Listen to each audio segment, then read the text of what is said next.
Hi, I'm Galen Tate, and I would like to tell you a true story about my diarrhea.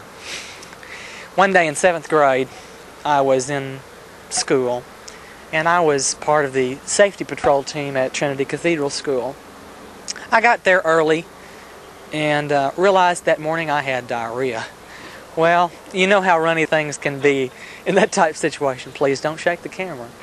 And so I was worried most all the day that some accident might happen. Well, sure enough, in science class that very morning, with the help of a very funny teacher and a very funny student, I laughed myself way into oblivion.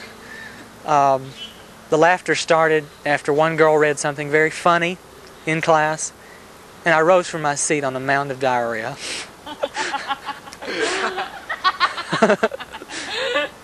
It was hot, smelly, stinky, steamy, if I say so myself.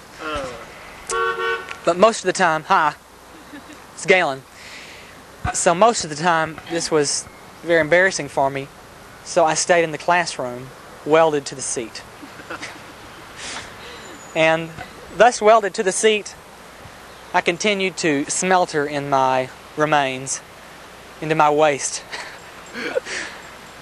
I steamed, I burned, I twitched, quit. I sunk deeply. I was warm at the bottom.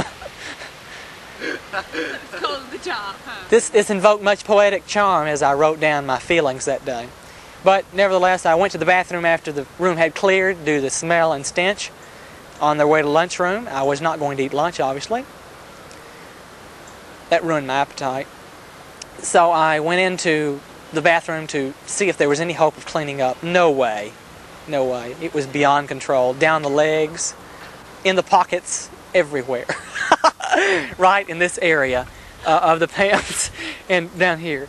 On the behind, if you'll get a close-up, the diarrhea protruded from this area here, leaving most of this area in brown, supple diarrhea in most of this area. Okay, thank you.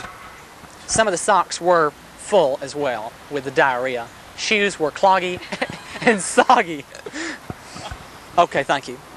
So from there, the teacher came back and sympathized with me, called me a cab, and I went home.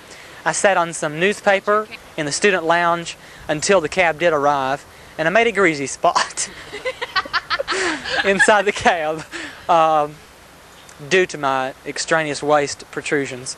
And that's the moral of the story, I guess, is don't go to school if you have diarrhea, and don't go to science class